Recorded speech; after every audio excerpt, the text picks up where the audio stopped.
Na entrada do cartório, meu marido se afastou para atender uma ligação, e uma mulher em situação de rua se aproximou pedindo água. Quando estendi a garrafa, ela de repente agarrou minha mão, virou a palma para cima, olhou e sussurrou: "Se você se casar com ele, sua vida será curta." Puxei a mão, mas ela continuou: "Se quiser viver, faça o que eu disser." Bem-vindos ao canal Recanto das Histórias. Antes de começarmos, escrevam de onde estão nos assistindo. Isso nos interessa muito. Desejamos a vocês uma boa escuta desta história fascinante. Ana acordou sem despertador, quando lá fora ainda estava escuro. Ficou deitada de costas, olhando para o teto, e escutou o tic-tac do velho relógio de parede no cômodo ao lado, herança da avó, 6:12. Faltavam quase 4 horas para o registro. Na mesinha de cabeceira, o celular exibia 3 mensagens não lidas das amigas. "Você nem dorme, é? Fotografa tudo." Ana não respondeu.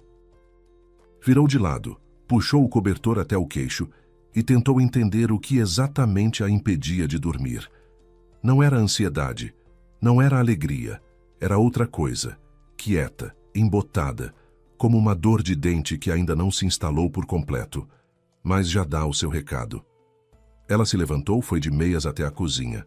O piso era frio, e Ana automaticamente enfiou os pés nos chinelos velhos que ficavam junto à porta. Chaleira, caneca, sachê de chá verde. Enquanto a água aquecia, ficou parada à janela olhando para o pátio. Parquinho, balanços vazios, um poste que piscava havia 3 semanas. A administradora prometera consertar, mas nunca consertou. Uma manhã comum de um dia comum. Só que o dia não era nada comum. O vestido de noiva estava pendurado na porta do armário do quarto. Não era volumoso, não tinha armação. Ana escolhera um simples, cor de leite, um pouco abaixo do joelho, com a parte de cima em renda. Ela tinha 32 anos e achava que cauda e véu comprido ficariam ridículos na sua idade. Embora a mãe insistisse: "Aninha, pelo menos um véuzinho, simbolicamente." Ana recusou. Comprou um pequeno buquê de peônias brancas, encomendado na véspera. Estava no vaso do parapeito e cheirava tão adocicado que esse perfume dava um leve enjoo. Ela tomava o chá em goles pequenos e pensava em Igor. Tinham se conhecido 1 ano e meio atrás no aniversário de uma conhecida em comum. Igor chegou depois de todos, com um bom paletó escuro e uma garrafa de vinho caro, e passou a noite fazendo piadas tão boas que a mesa inteira ria. Era daqueles homens que se notam de imediato. Não um belo clássico, mas seguro, tranquilo, com voz grave e o hábito de olhar direto nos olhos do interlocutor. Quando ele a levou para casa depois da festa, Ana se pegou pensando que não queria descer do carro. Depois vieram flores sem motivo, jantares em bons restaurantes, uma viagem ao litoral em setembro, quando a praia já está vazia e a água transparente até o fundo. Igor trabalhava com algo ligado a imóveis. Ana não se aprofundava nos detalhes, mas entendia que ele tinha dinheiro, e não pouco. Alugava um apartamento num prédio novo com estacionamento subterrâneo, andava de carro bom, se vestia bem, mas sem ostentação. O pedido veio 10 meses depois, simples, sem anel dentro de taça e sem joelho dobrado à beira do rio. Ele disse no café da manhã: "Vamos nos casar, estou bem com você. Você parece estar bem comigo também, por que esperar?" Ana disse sim, e todos ao redor ficaram mais felizes do que ela própria. A mãe chorou ao telefone. A amiga Cláudia disse: "Finalmente já achei que você ia ficar sozinha até a aposentadoria." A colega Marina do trabalho a abraçou e sussurrou: "Segura ele. Homem assim não se acha em todo canto." E Ana segurava, repetia para si mesma que tinha sorte, que Igor era estabilidade, segurança, vida adulta, e que aquelas leves pontadas de ansiedade que às vezes surgiam por dentro eram apenas o hábito de ter medo do que é bom. Ela terminou o chá, enxagou a caneca e foi se arrumar. O vestido caiu bem. Ana tinha emagrecido no último mês sem perceber. Nervos, provavelmente. Se maquiou diante do espelhinho do banheiro, discretamente, para o rosto parecer descansado. Rímel, um pouco de blush, batom em tom nude, brincos pequenos, de prata, presente da mãe no seu 30º aniversário. Olhou para si mesma, ajeitou o cabelo preso num coque baixo e suave. Pronto, pensou. Noiva. Igor ligou às 8h30. A voz estava animada, mas de alguma forma distraída, como se ele estivesse pensando em outra coisa enquanto falava com ela. Estou saindo, chego em 20 minutos. Está pronta? Estou. Não esqueça o buquê. Não vou esquecer. Ele chegou exatamente 20 minutos depois. Igor era sempre pontual. Buzinou lá de baixo. Ana pegou o buquê, a bolsinha, verificou que tinha desligado o fogão, fechou a porta e desceu. No carro havia cheiro do perfume dele, amadeirado, encorpado, e de café fresco no porta-copo. Bonita, disse Igor, percorrendo-a com o olhar, mas sem aquela ternura que Ana esperava ouvir. Mais uma constatação de fato.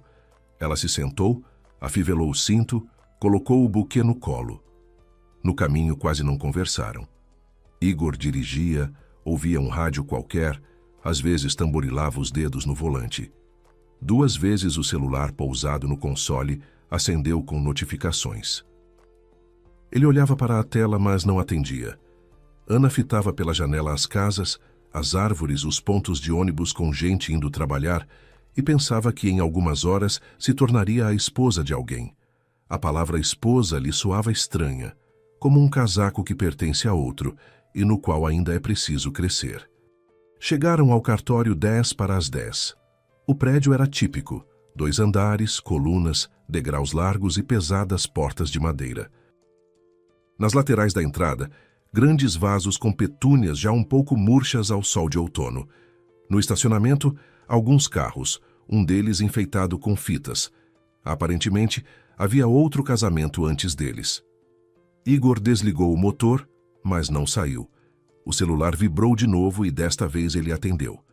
Olhou para a tela, franzindo a testa. Preciso de literalmente 1 minuto, disse ele, já abrindo a porta. É trabalho, não posso ignorar. Saiu, encostou o telefone ao ouvido e se afastou rapidamente para junto de uma árvore a uns 15 metros do carro. Ana viu que ele falava baixo, mas com tensão. Uma vez passou a mão no rosto de cima a baixo, o gesto de quem está cansado de explicar algo óbvio. Ela saiu do carro, ajeitou o vestido que tinha amassado no banco e ficou parada ao pé dos degraus. O ar cheirava a folhas secas e ao perfume de alguém. Provavelmente do casal anterior que tinha acabado de sair pela porta lateral rindo e se jogando confete.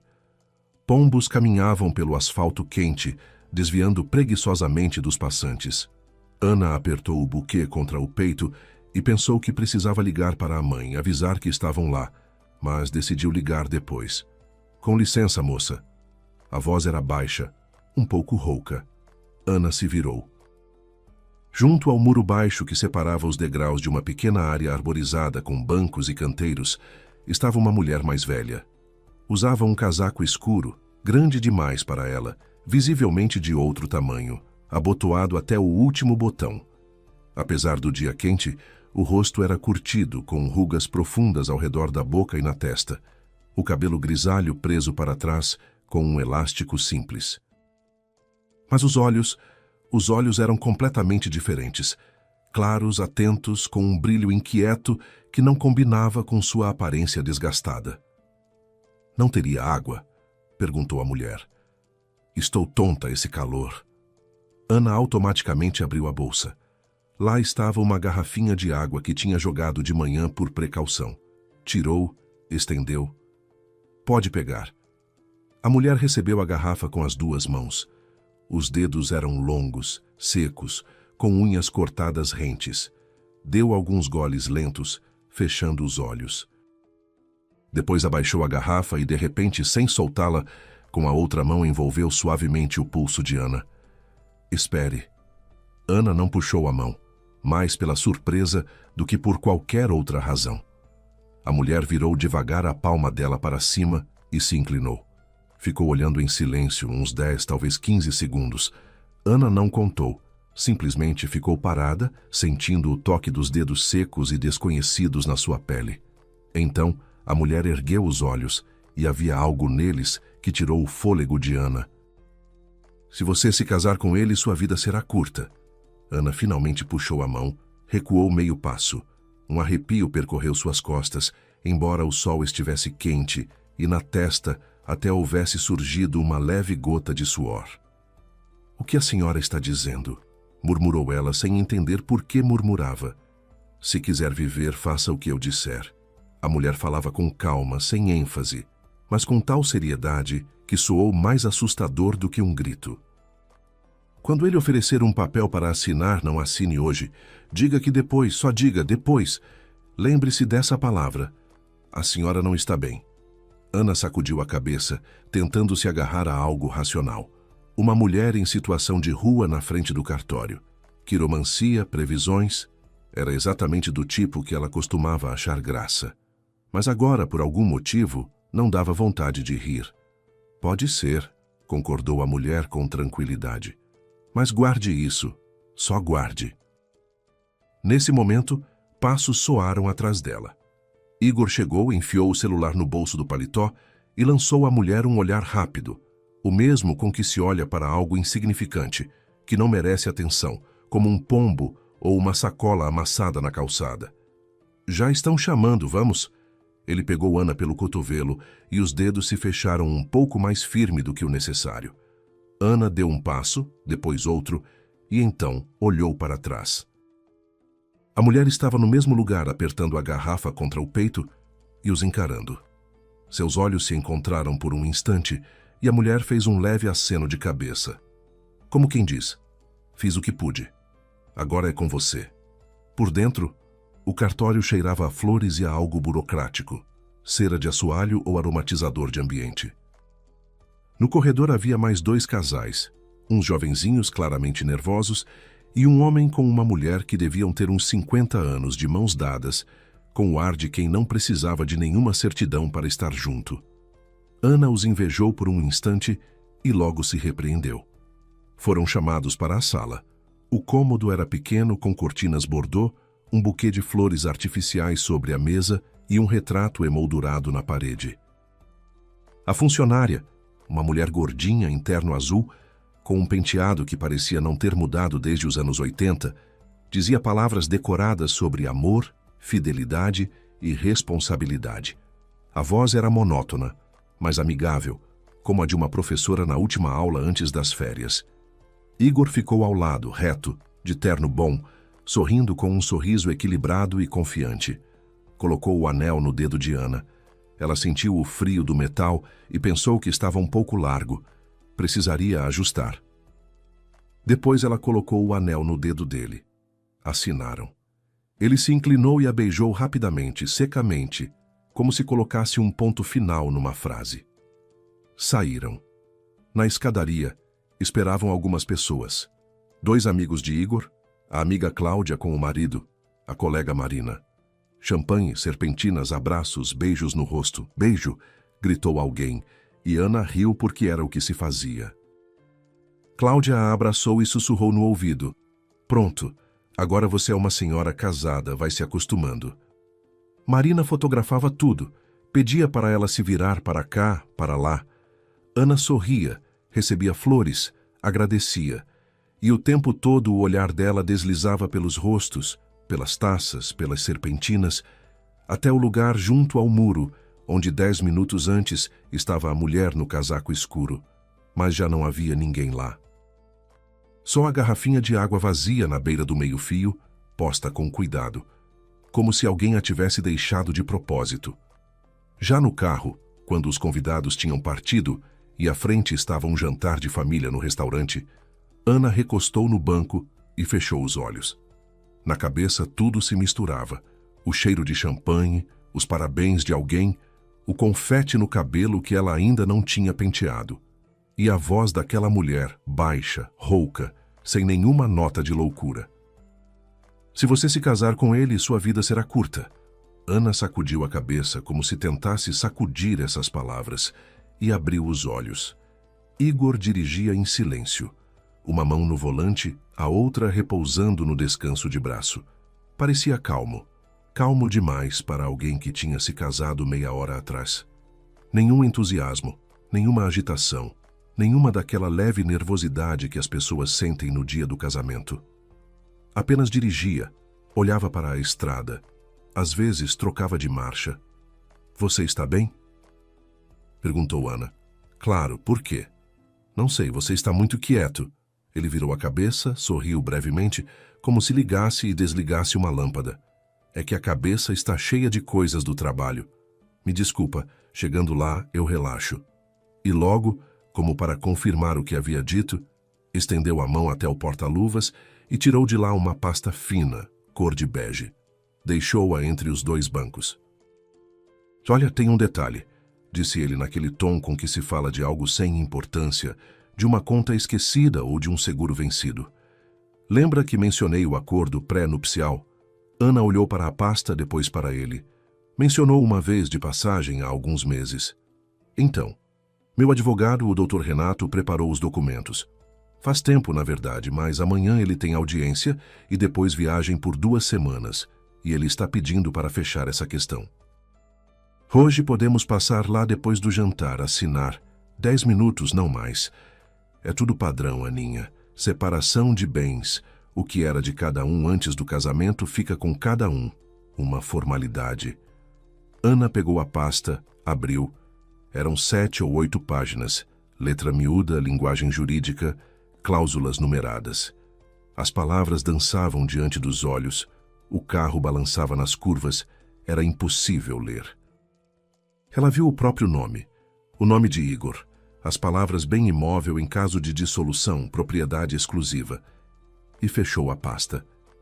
Por dentro, algo se retesou como uma corda. Ela se lembrou da manhã, da noite sem sono, da angústia quieta que não conseguia explicar. Se lembrou dos dedos secos no pulso e das palavras. Quando ele oferecer um papel para assinar, não assine hoje. "Igor", disse ela devagar, "a gente acabou de sair do cartório, literalmente há 1 hora. Nem chegamos ao restaurante ainda. E você quer que eu assine um documento que não li?" Eu disse, "É tudo padrão." "Para você é padrão. Eu não entendo nem metade dessas expressões. Preciso de tempo para ler. Talvez mostrar para um advogado meu." "Que advogado?" Em sua voz relampejou algo cortante, como uma lâmina, mas se escondeu logo. "Aninha, você não tem advogado." "Então vou arranjar um. Qual é a pressa?" "Já expliquei. O Dr. Renato está viajando." "Então esperamos ele voltar ou achamos outro. Não vou assinar o que não li, ponto final."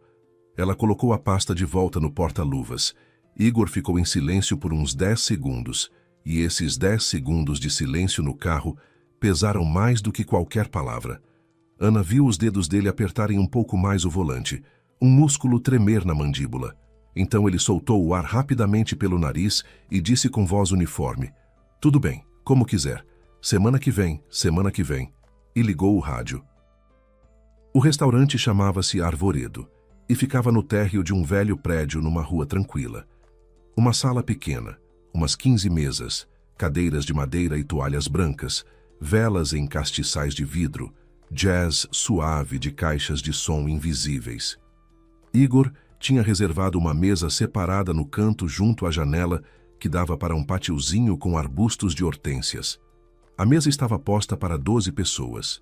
Os pais de Ana, a mãe de Igor, alguns amigos, a amiga Cláudia com o marido, a colega Marina. A mãe de Ana, Lúcia, sentava-se ereta num vestido novo cor de bordô, com o cabelo feito no salão e o queixo levemente trêmulo. Era daquelas mulheres que choram em casamentos, formaturas e ao ver crianças pequenas de roupa bonita. O pai, seu Carlos, ficava ao lado dela, quieto, de paletó um pouco apertado nos ombros, e de vez em quando dava tapinhas na mão da mulher quando ela começava a soluçar. A mãe de Igor, Dona Teresa, era o oposto perfeito. Uma mulher seca e esguia de uns 65 anos, cabelo curto, brincos argola.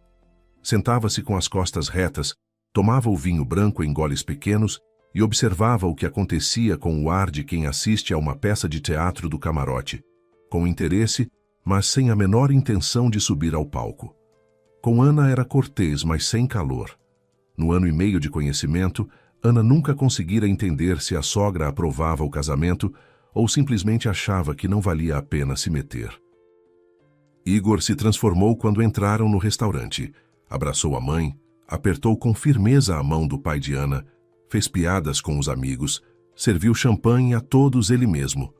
O brinde ficou bonito. Disse algo sobre como o amor verdadeiro não grita, apenas torna a vida mais quente. Lúcia chorou. Seu Carlos pigarreou e foi buscar o lenço. Até Dona Teresa sorriu levemente e ergueu a taça. Ana sentava ao lado do marido, agora marido. Comia uma salada que mal sentia no paladar e observava. Igor contava piadas, narrava a história do encontro de ambos. Na versão dele, tudo era um pouco mais bonito e engraçado do que tinha sido de fato. Os amigos riam. Cláudia piscava para Ana por cima da mesa. Marina fotografava a comida. O garçom, um rapaz jovem com bigode arrebitado, trocava os pratos e servia o vinho com tal seriedade que parecia uma recepção de estado. Estava tudo bem, tudo parecia certo. Homem bem-sucedido, casamento bonito, pais felizes, restaurante com boa cozinha. Podia-se pegar aquela noite, colocar numa moldura e pendurar na parede. Eis a imagem da vida perfeita. Mas Ana não conseguia se livrar de um pensamento que doía por dentro como um cisco. Não era sobre a mulher em situação de rua. Isso ela já tinha empurrado para o fundo, atribuindo à superstição e ao nervosismo. Era sobre a pasta, sobre como Igor a havia tirado do porta-luvas com a mesma naturalidade de quem fala de uma lista de compras, sobre como a voz dele por um segundo ficou afiada quando ela se recusou, sobre aqueles 10 segundos de silêncio no carro. Aninha, por que você não está comendo? Cláudia se inclinou pela mesa. Está quente, está gostoso. Experimenta. Estou comendo, estou. Ana sorriu e espetou um pedaço de peixe com o garfo. É que fiquei pensando, o que se pode pensar num dia de casamento? Cláudia arregalou os olhos com espanto exagerado. Come, bebe, aproveita a vida. É exatamente o que estou fazendo, disse Ana, e ergueu a taça. O jantar terminou por volta das 10. Os convidados foram saindo devagar, beijando Ana na bochecha, apertando a mão de Igor, prometendo ligar, convidando para visitas. Lúcia abraçou a filha no vestiário, encostou a bochecha na dela e sussurrou. Seja feliz, minha filha, você merece. Seu Carlos ficou perto, tossiu e disse, bom, se precisar, a gente está sempre aqui. Dona Teresa se despediu com um aceno breve e foi embora de táxi. No carro havia silêncio. Igor tirou o paletó, jogou no banco de trás, afrouxou o nó da gravata. A pasta continuava no porta-luvas. Nenhum dos dois a mencionou. Em casa, no apartamento de Igor, que agora era deles, havia um cheiro de fresco. Ele tinha aberto as janelas de manhã. Um 2 quartos espaçoso numa construção nova, com grandes janelas, móveis claros e uma cozinha em que tudo brilhava como se nunca tivesse sido usada. Ana tinha trazido suas coisas 2 semanas atrás, mas o apartamento ainda não lhe parecia seu. Os livros dela numa prateleira alheia, a caneca dela no meio das canecas alheias, os chinelos dela junto à porta alheia. Igor disse que ia tomar banho. Ana acenou, descalçou no corredor, foi para a cozinha, colocou a chaleira para ferver, tirou do armário um sachê de camomila. A única coisa que tinha trazido da sua cozinha antiga e que era verdadeiramente sua. Enquanto a chaleira esquentava, ficou à janela olhando para as luzes da cidade, para as janelas iluminadas do prédio vizinho, para uma figura solitária passeando com o cachorro lá embaixo. Do banheiro vinha o barulho da água.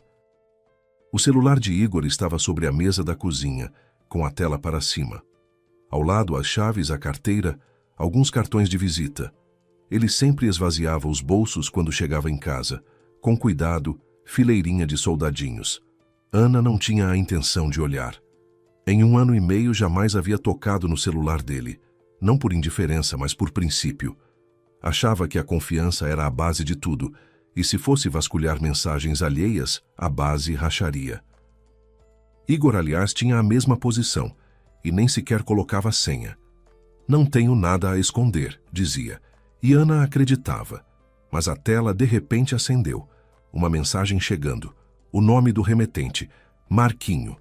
E a primeira linha da notificação, que coube inteira. O contrato ela assinou. Ana parou. A chaleira às suas costas começou a borbulhar, ganhando temperatura. Ela ficou parada olhando para essas duas palavras, e por dentro algo virava devagar, como uma pedra pesada no fundo de um rio. Então pegou o celular. Não precisou desbloquear. Igor não colocava senha. Disse que não tinha nada a esconder. A conversa com Marquinho abriu de imediato. Ana começou a ler da última mensagem e foi subindo, rolando com o polegar. A cada movimento, o ar na cozinha ficava mais pesado. As mensagens se estendiam por várias semanas. O tom era objetivo, sem palavras a mais, como entre pessoas que se conhecem há muito tempo e não perdem tempo com delicadezas. Marquinho escrevera 2 semanas atrás. Como estão os documentos? O advogado está pronto? Igor respondera. Pronto. O Renato cuidou de tudo, só falta a assinatura. Marquinho. Ela sabe o que está assinando? Igor. No geral. Separação de bens padrão. Ela não precisa entrar nos detalhes. Marquinho. O importante é que fique a cláusula de herança. Sem ela, não tem sentido nenhum.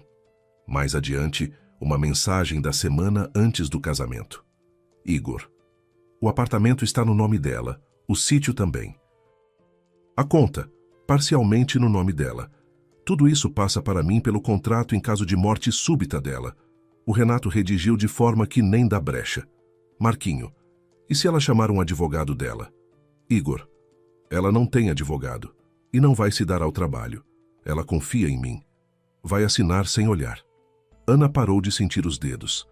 As mãos viraram alheias, como se ela estivesse vendo mãos que não eram suas, segurando um celular que não era seu, lendo palavras que não eram para ela.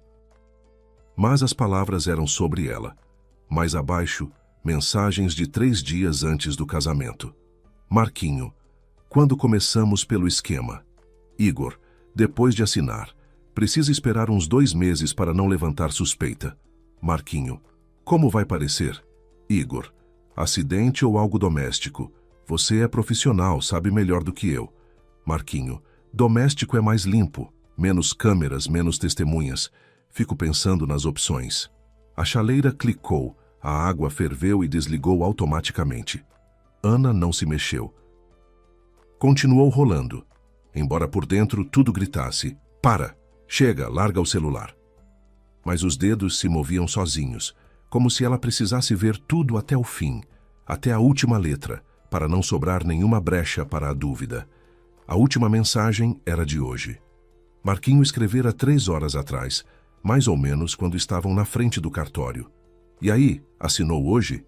Igor respondera, aparentemente no carro, quando Ana estava ao lado dele e achava que ele estava mexendo no rádio. Recusou. Diz que depois. Vai ter que adiar. Marquinho. Não arrasta muito não, eu já acertei tudo. Tá pronto. Só esperando o papel. Ana colocou o celular na mesa, exatamente no mesmo lugar, na mesma posição, com a tela para cima. As mãos tremiam e ela entrelaçou os dedos para fazer parar. Não adiantou. O tremor vinha de dentro, de algum lugar onde antes havia confiança, e agora havia um buraco negro. Ela se sentou no banco junto ao balcão. A cozinha ao redor era a mesma, limpa, clara, com os eletrodomésticos reluzentes e os potes de tempero organizados. Na geladeira havia um ímã daquelas férias de setembro no litoral, uma concha com os dizeres Felicidade. É você. Igor o comprara no calçadão e o colocara quando voltaram. Ana tinha rido e dito que era brega. Ele respondera, que seja brego, mas é verdade. Do banheiro continuava vindo o barulho da água. Igor adorava banho demorado. Ficava debaixo da água quente uns 15 a 20 minutos. Ela tinha tempo. Ana tirou o celular da bolsa, que estava pendurada no encosto da cadeira no corredor.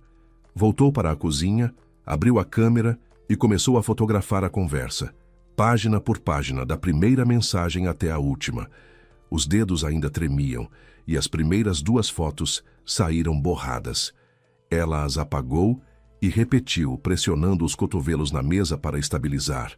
12 capturas de tela. Depois verificou cada uma, conferiu que o texto estava legível. que datas e nomes estavam visíveis. Copiou tudo para a nuvem. Então apagou as fotos da galeria e da lixeira. Colocou o celular de Igor de volta no lugar. Guardou o seu na bolsa, preparou o chá. As mãos agiam no automático, como se pertencessem a outra pessoa, vivendo uma noite comum de uma vida comum. Camomila, água fervendo, uma colher de mel. Mexer. Quando Igor saiu do banheiro, de calça confortável e camiseta com o cabelo molhado e cheiro de gel de banho, Ana estava sentada à mesa tomando chá. Ele se aproximou, beijou o topo da cabeça dela.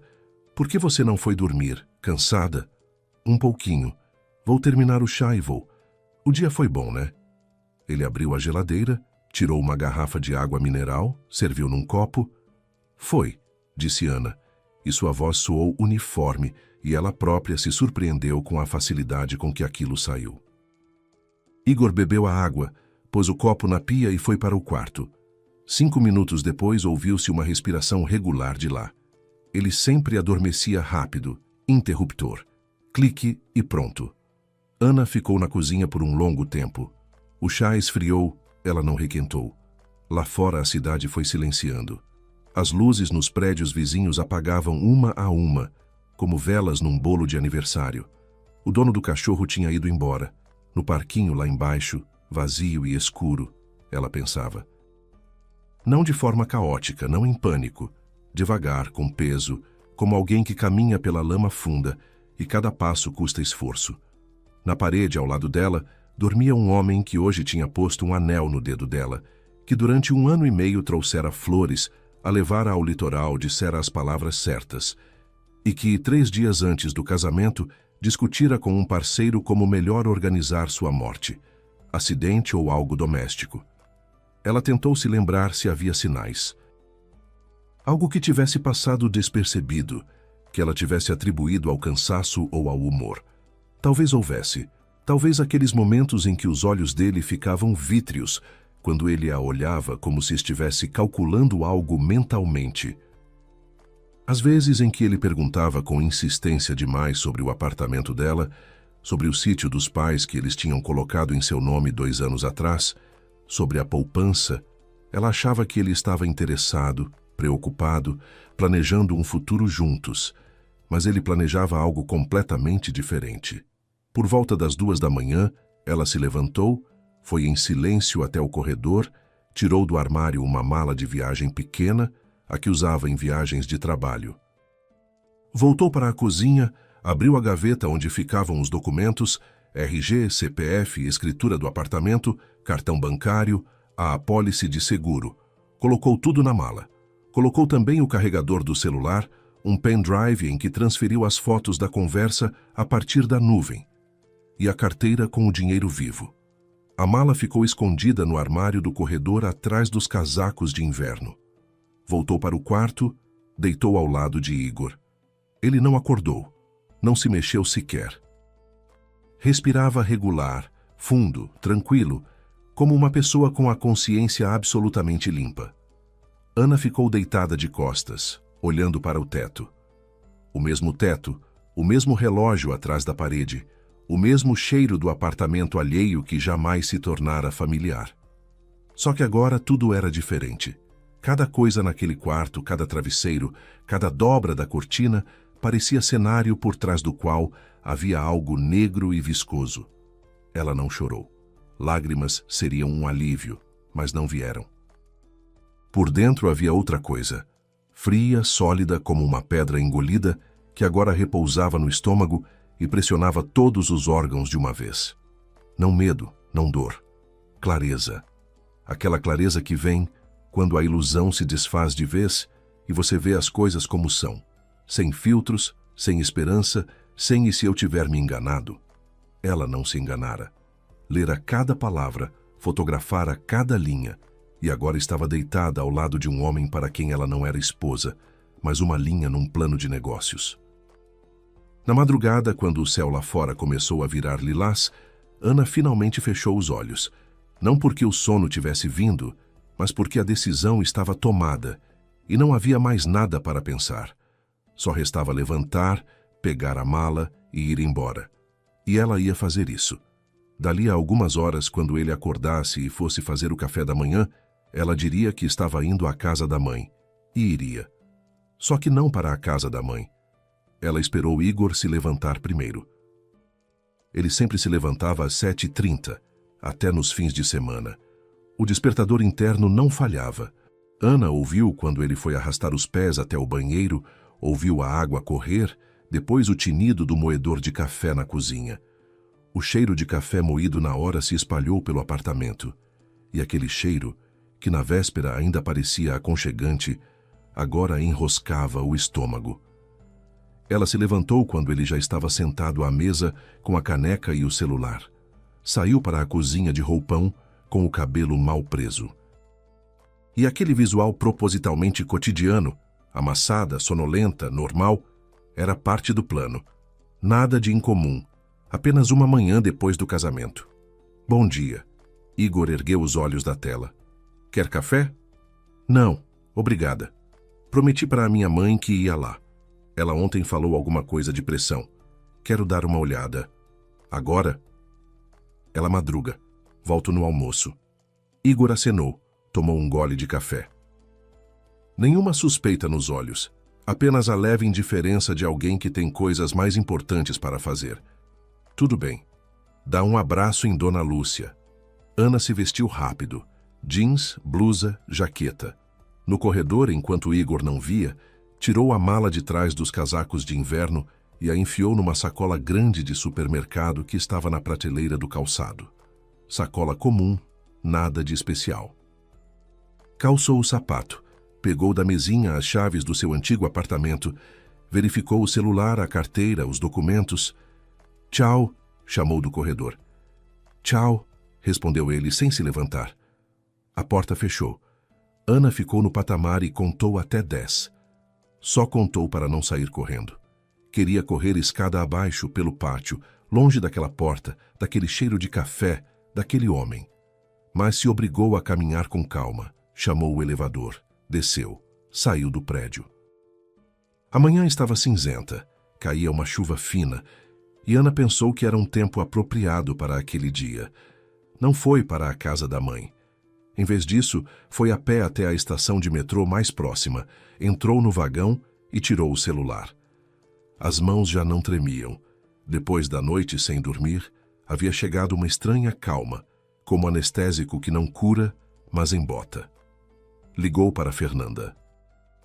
Não para a amiga da festa de casamento, para a outra Fernanda, uma amiga antiga dos tempos de faculdade, que trabalhava num escritório de advocacia e conhecia metade dos advogados da cidade. Fernanda, preciso de um advogado. Bom, que trabalhe com direito de família e criminal. Hoje. Hoje. A voz de Fernanda soou surpresa. Você não casou ontem. O que aconteceu? Não posso contar pelo telefone. Só me diz, tem alguém que pode me receber hoje? Uma pausa. Então Fernanda disse, tem o Dr. Roberto Gomes, formalmente aposentado, mas ainda pega casos. Homem difícil, mas competente. Liga para ele, fala que é indicação minha. O Dr. Roberto a recebeu no mesmo dia, às 2h. Seu escritório ficava no 3º andar de um velho prédio sem elevador, no fim de um longo corredor com tinta descascando e cheiro de algo azedo, gato ou cano velho. O próprio escritório, porém, era inesperadamente arrumado. A mesa coberta de pastas, mas numa ordem que só ele entendia. Na parede, um diploma emoldurado, uma foto de pescaria e um calendário do ano anterior que ninguém havia se dado ao trabalho de trocar. O Dr. Roberto era um homem corpulento de uns 68 anos, mãos grandes, bigode grisalho e óculos de armação pesada. Ouviu Ana em silêncio, sem interromper, fazendo acenos de cabeça de vez em quando. Quando ela tirou o celular e mostrou as fotos da conversa, ele o pegou. Colocou um segundo par de óculos por cima do primeiro e leu por uns 5 minutos, rolando devagar com o dedo. No escritório havia silêncio. Lá fora, no pátio, alguém batia com um martelo. Na mesa, um pequeno relógio com o vidro rachado fazia tic-tac. Ana, sentada numa cadeira de encosto reto, esperava. E aqueles 5 minutos lhe pareceram mais longos que toda a noite sem sono. Por fim, o Dr. Roberto tirou os óculos, os 2 pares, e pôs o celular na mesa.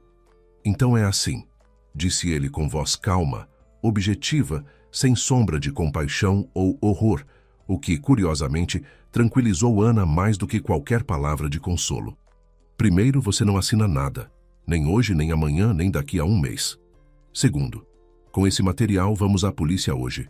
Terceiro, paralelamente, começo a preparar o processo de divórcio. Você tem onde ficar? Não na casa dos seus pais, não na das amigas, em algum lugar onde não te procurem de imediato. Tenho meu apartamento, disse Ana. Eu o alugava, mas os inquilinos foram embora no mês passado. Igor sabe que existe, mas não tem chave. Troca a fechadura hoje. O Dr. Roberto tirou da gaveta um caderno amarelo e começou a escrever. E por enquanto não volte lá. De jeito nenhum. As roupas você pega depois com a polícia. E se ele ligar, perguntar onde estou? Diz que ficou na casa da mãe, que não está se sentindo bem, alguma coisa banal. O principal é não se encontrar com ele a sós e não dizer que você sabe de nada. Do escritório do Dr. Roberto foram até a delegacia, não a do bairro, a central. O advogado insistiu, explicando que o caso era sério e que na delegacia do bairro poderia ser engavetado. O delegado para quem os encaminharam era um homem de uns 40 anos, magro, com olhos cansados e o hábito de bater a caneta na mesa. Seu escritório era ainda menor que o do Dr. Roberto e cheirava a fumaça de cigarro, embora na porta houvesse uma placa de proibido fumar. Ana escreveu o boletim de ocorrência à mão. O delegado deu a ela uma folha de papel e disse, com as suas palavras do começo, com datas se lembrar. Ela escrevia e sentia que a cada palavra algo se soltava por dentro, como se o veneno que carregava desde a noite anterior estivesse finalmente saindo, pelas letras, pela tinta, pelo papel. A mão cansou na 3ª página. A letra ficou inclinada, mas ela terminou. Assinou, colocou a data. O delegado, seu nome era Fábio, recebeu o boletim, folheou, fez algumas perguntas adicionais. Depois olhou para as fotos da conversa no celular, pediu que ela copiasse tudo no pendrive que ela, por precaução, havia trazido. A conversa vai para a perícia, disse ele. É preciso confirmar a autenticidade, vincular ao dispositivo e ao número. Você diz que o celular não tem senha? Não tem senha. Fábio fez uma anotação no bloco. Esse marquinho nós vamos levantar. Se ele for quem estou pensando, não terminou a frase e bateu a caneta na mesa. Enfim, vamos investigar. Por enquanto fique no seu apartamento. Troque a fechadura, anota meu número. Se qualquer coisa parecer estranha, liga de imediato. Não para o SAMU, não para a mãe, para mim. Ana saiu da delegacia por volta das 6 da tarde. O dia cinzento não ficou mais claro. A chuva tinha aumentado.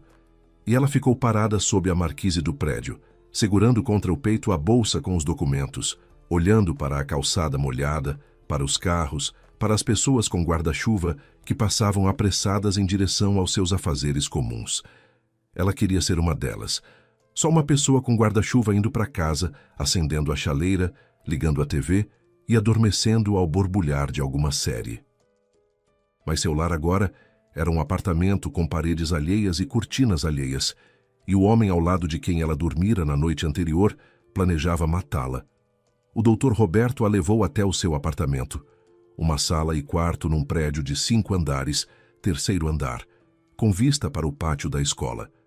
Os inquilinos tinham deixado uma ordem relativa, piso limpo, superfícies limpas. Só no banheiro pingava a torneira, e na cozinha cheirava a esponja velha. Ana abriu as janelas, deixou entrar o ar úmido da tarde, e o apartamento ganhou vida. Rangeu, respirou, como se tivesse reconhecido a dona. O chaveiro ela chamou naquela mesma noite.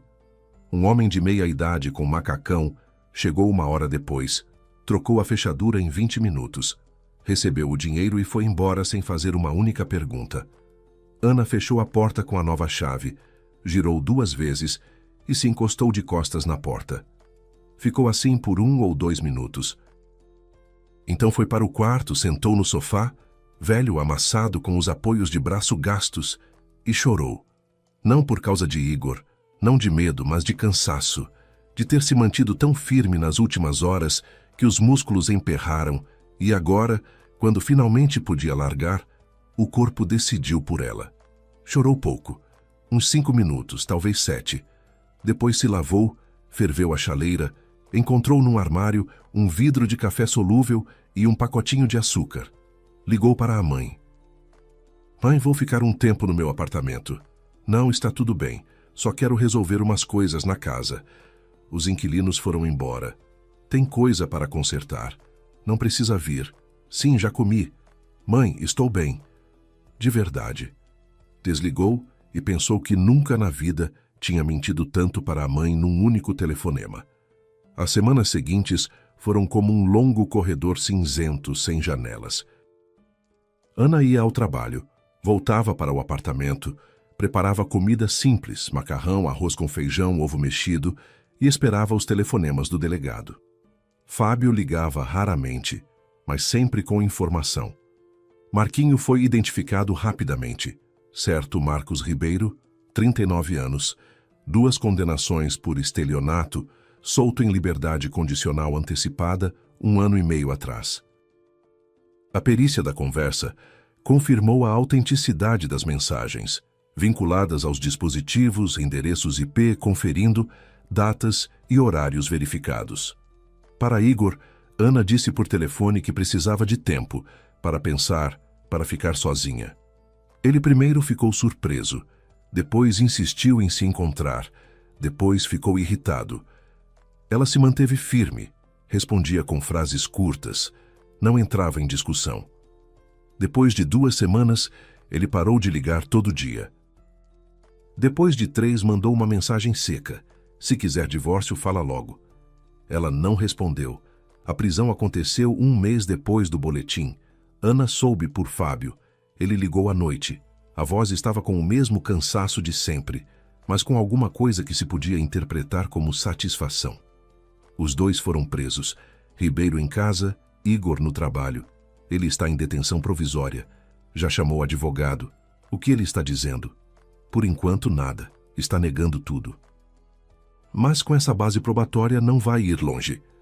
Prepare-se para a acareação. Pode ser necessária. A acareação aconteceu 2 semanas depois. Ana foi levada a uma sala de instrução. Um cômodo pequeno com janela gradeada, mesa e 3 cadeiras. Igor estava sentado do lado oposto, com a mesma roupa de quando foi preso, com a barba por fazer e olheiras escuras. Quando Ana entrou, ele ergueu o olhar para ela, e ela viu nos olhos dele não remorso, não medo, mas raiva. Uma raiva fria e concentrada de alguém cujo plano havia fracassado. O delegado fazia perguntas. Igor respondia em frases curtas, negava tudo, dizia que a conversa estava fora de contexto, que Marcos era apenas um conhecido, que estavam discutindo um projeto de negócio, não um assassinato. Mas quando lhe apresentaram os resultados da perícia, os impressos com as mensagens deletadas que ele havia apagado do celular depois de ser preso, e o depoimento de Ribeiro, que havia começado a colaborar com a investigação, Igor silenciou. Simplesmente fechou a boca e não pronunciou mais uma palavra. Ficou sentado, as mãos cruzadas sobre a mesa, olhando para a parede atrás de Ana. O julgamento começou no outono e se estendeu por 4 meses. Ana comparecia a cada sessão. Sentava num banco de madeira na sala entre estranhos que vieram a casos alheios e esperava que chamassem o número do seu. A sala de audiências cheirava a madeira e pó. As lâmpadas no teto zumbiam. A juíza, uma mulher de uns 50 anos, de óculos, com uma voz exausta, conduzia o processo de forma metódica, sem emoção, como um contador fazendo uma coluna de números. Igor ficava atrás de um divisor de vidro, escoltado. Tinha emagrecido, empalidecido. No rosto aparecera uma dureza que antes não havia, ou que Ana antes não percebia. Ele não olhou para ela nenhuma vez. Em 4 meses, nenhum olhar sequer, como se ela não existisse, como se fosse um lugar vazio no banco. O promotor lia as acusações. O advogado de Igor tentava desmontar o processo. Questionava a perícia, Procurava irregularidades processuais, chamava testemunhas que diziam que Igor era um homem excelente, que não era capaz, que havia um equívoco. Dona Teresa comparecia às sessões e ficava na primeira fila, ereta, com o rosto de pedra. Uma vez Ana cruzou o olhar com ela no corredor do tribunal e a sogra, ex-sogra, a olhou como se Ana fosse a culpada de tudo. Virou-se e foi embora, os saltos martelando o linóleo oficial. A sentença saiu em janeiro. Igor recebeu 8 anos por tentativa de homicídio por motivo torpe, com premeditação. Ribeiro, 6 anos, levando em conta a colaboração com a investigação. Quando a juíza lia a sentença, Ana estava sentada no seu banco e olhava para o homem a quem 8 meses antes dissera sim, diante da mesa de registro, que havia colocado um anel no seu dedo, que comprara uma concha brega no calçadão e dissera: "Que seja brego, mas é verdade." Ela esperava sentir alívio, ou triunfo, ou pelo menos amargura. Não sentiu nada disso. Havia outra coisa, quieta, funda, como uma expiração depois de uma apneia muito longa. Como se ela tivesse emergido à superfície depois de muito tempo embaixo d'água e agora simplesmente respirasse. Respirasse e nada mais. O divórcio foi rápido. O Dr. Roberto havia preparado todos os documentos ainda antes da sentença. Ana buscou seus pertences no apartamento de Igor acompanhada de um policial, algumas caixas de roupa, os livros, os brincos da mãe que tinha esquecido da vez anterior. Na cozinha, o ímã ainda estava na geladeira, a concha com os dizeres: "Felicidade, é você." Hannah o olhou por um segundo, pensou. Depois o arrancou e jogou no lixo. Saiu para a rua. O ar de janeiro era cortante, gelado, e ela o inspirou com os pulmões cheios, sentindo o frio queimar por dentro. O policial ajudou a carregar as caixas até o táxi. O motorista ligou o rádio. Tocava uma música antiga, conhecida desde a infância, e Ana pensou de repente que aquele era o primeiro dia em que ela estava de verdade livre. Não de Igor, da ilusão. Da crença de que uma embalagem bonita quer dizer necessariamente um bom presente. A mulher em situação de rua, Ana começou a procurar uma semana depois da sentença. Ela própria não conseguia explicar por que exatamente agora. Talvez antes não houvesse forças, talvez fosse preciso primeiro fechar um capítulo para voltar ao seu começo. Mas naquela manhã, ela acordou com um pensamento claro: preciso encontrá-la. Primeiro foi ao cartório, aquele mesmo com as colunas e os vasos, onde as petúnias já tinham geado faz tempo e foram substituídas por galhos secos de salgueiro decorativo. Janeiro, frio. Na entrada, vazio. Sem casamentos, sem pombos, sem mulher no casaco escuro. Ana deu a volta no prédio, olhou na área arborizada. Os bancos estavam cobertos de orvalho. Ninguém. Foi até a barraca de flores do outro lado da rua. A vendedora, uma moça de mãos rachadas, deu de ombros. Pessoas em situação de rua por aqui aparecem sim, mas eu não guardo rostos. Chegam e somem. Na banca de jornal da esquina, um velho de boné de lã disse mais ou menos a mesma coisa. Mulher de casaco? Aqui passa muita gente. Ana foi ao cartório 3 vezes em uma semana.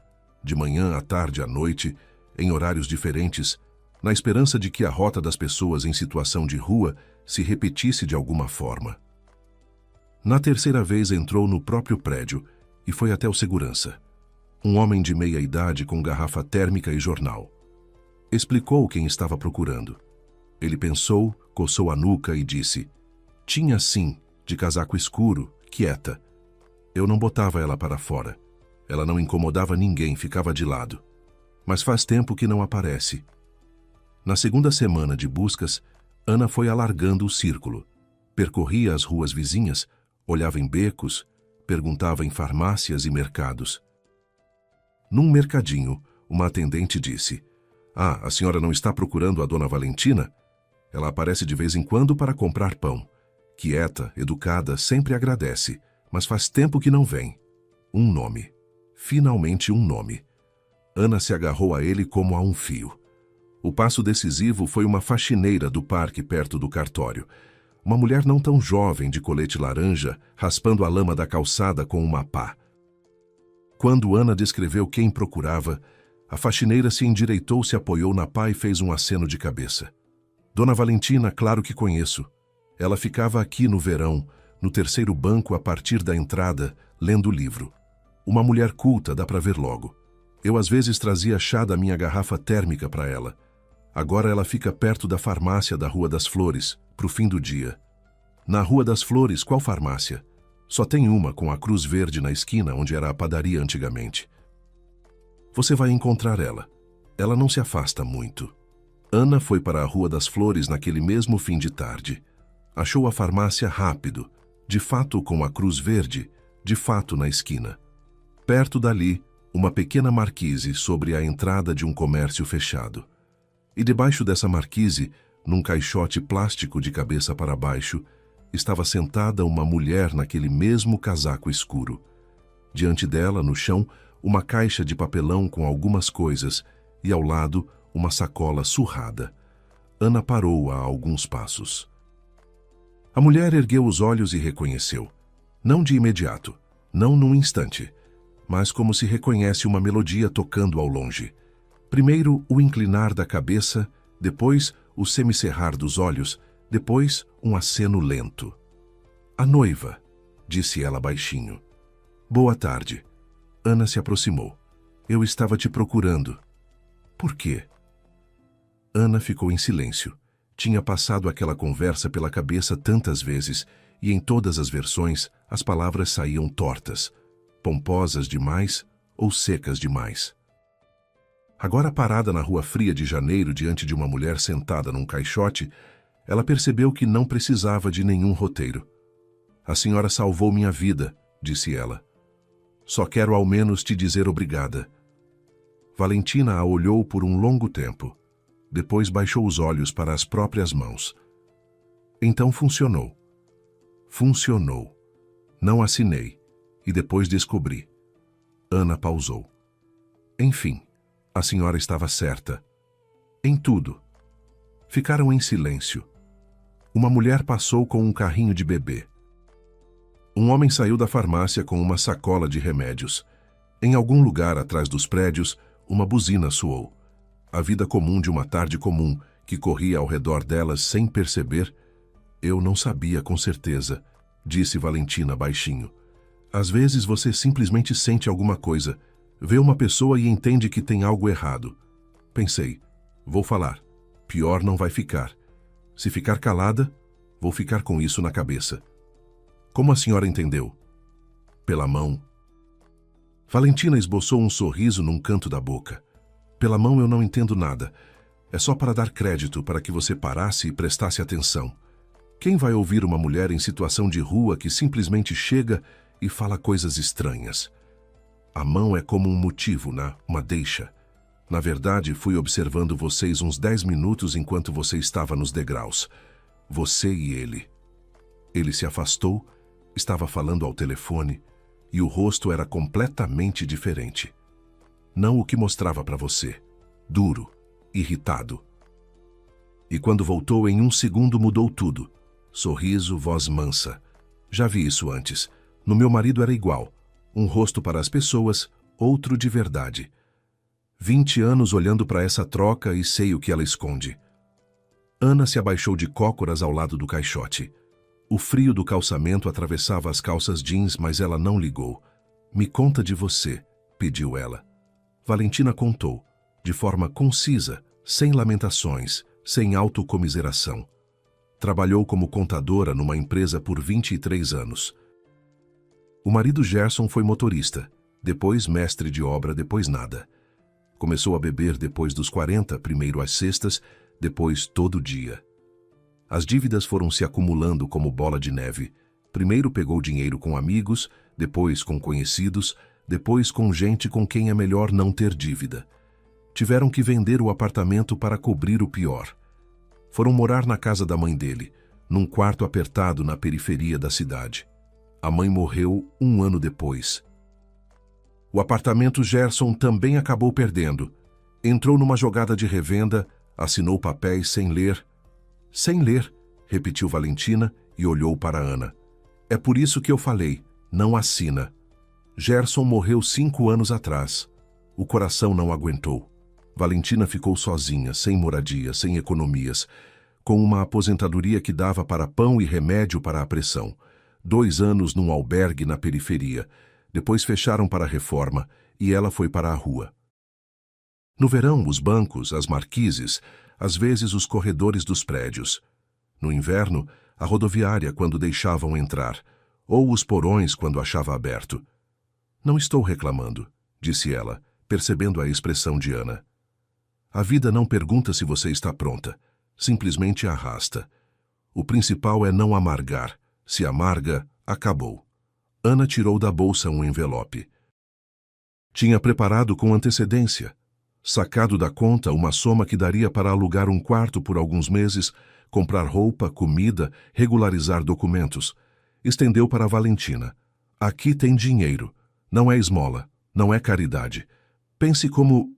Ela procurou a palavra. Como devolução de dívida. Valentina não pegou o envelope de imediato. Ficou olhando para ele, depois para Ana. Eu não disse aquilo por isso. Eu sei, mas eu procurei a senhora por isso. Valentina pegou o envelope, não abriu, não espiou dentro. Simplesmente colocou no bolso interno do casaco e abotoou o botão. Obrigada, disse ela brevemente, e nessa palavra curta havia mais do que em qualquer discurso longo. Depois desse encontro, começaram a se ver com regularidade. Primeiro 1 vez por semana, depois com mais frequência. Ana ajudou Valentina a regularizar os documentos. RG, CPF, cartão do plano de saúde. Foram juntas as repartições, ficaram em filas, preencheram formulários. O Dr. Roberto, para quem Ana contou a história, ajudou de graça a protocolar o pedido de habitação social. O processo avançava devagar, como tudo nessas repartições, mas avançava. Em março, Valentina alugou um quarto numa habitação coletiva, pequeno, com janela para o pátio e assoalho rangendo, mas limpo e aquecido. Ana trouxe roupa de cama, pratos, uma chaleira elétrica e um saco de livros do sebo. Valentina havia comentado que sentia falta de ler. No saco apareceram Clarice Lispector, Graciliano Ramos e uma coletânea de poesia, que Valentina abraçou contra o peito como uma criança. Quando era jovem, eu sabia poesia de cor, disse ela folheando as páginas. Poemas inteiros. Queria ser professora, dar aulas de literatura. Por que não foi? Me casei aos 19. Gerson disse. Para que faculdade? Eu sustento você. E eu acreditei. Era jovem, tola. Não era tola, disse Ana. Era confiante. São coisas diferentes. Valentina ergueu os olhos para ela e sorriu. Pela primeira vez em todo o tempo que se conheciam. De verdade, não só no canto da boca, mas com o rosto inteiro, e o rosto ficou de repente 10 anos mais jovem. Talvez, concordou ela. Talvez sejam mesmo coisas diferentes. Tomavam chá no quartinho de Valentina, a mesa coberta com uma toalha de plástico com estampa de flores, e conversavam sobre tudo. Livros, o tempo, os vizinhos, o preço do feijão que tinha subido de novo, os gatos do pátio que vinham pedir comida embaixo da janela. Valentina se revelou uma pessoa de mente aguçada e humor inesperado. Seco, preciso, como o de uma boa escritora. Notava detalhes que os outros deixavam passar, e conseguia descrever com uma frase o que os outros precisariam de um parágrafo. Sabe o que é mais estranho? Disse ela certa vez, quando estavam sentadas à janela, observando crianças fazendo um boneco de neve no pátio. Perdi o apartamento, o marido, o emprego, a saúde. Vivi na rua, comi o que me davam, e mesmo assim a coisa mais assustadora não foi nada disso. O que foi então? Parar de me sentir gente. Quando as pessoas te olham e não te veem, quando desviam, quando você é parte da paisagem, como uma lixeira ou um poste, isso é assustador. Não a fome, não o frio, a invisibilidade. Ana ficou em silêncio. Ela se lembrou de como ela mesma teria passado por Valentina em qualquer outro dia, sem perceber, sem parar. Se não fosse o casamento, aqueles degraus, a garrafinha de água na bolsa... E aí você me deu água, continuou Valentina, como se lesse o pensamento dela. Só deu, sem desviar, sem dizer que não, sem apressar o passo. Me deu água e olhou nos meus olhos, pensei. Essa menina merece que alguém também olhe nos olhos dela. A primavera chegou cedo naquele ano.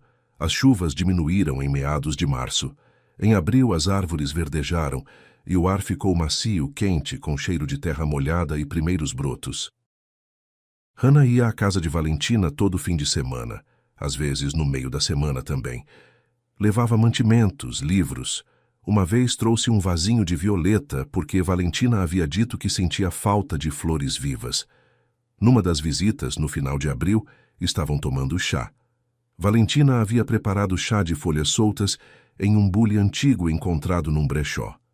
E Ana de repente percebeu que estava bem. Simplesmente bem.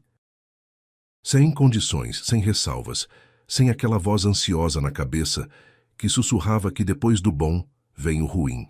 Estava sentada num quartinho com toalha de plástico florida, tomando chá numa caneca de borda lascada, conversando com uma mulher que havia um ano atrás ela não conhecia. E sentia paz. De verdade quente como aquele chá. Sabe, Valentina, disse ela, a vida raramente segue o plano. Valentina a olhou por cima da caneca e esboçou um sorriso.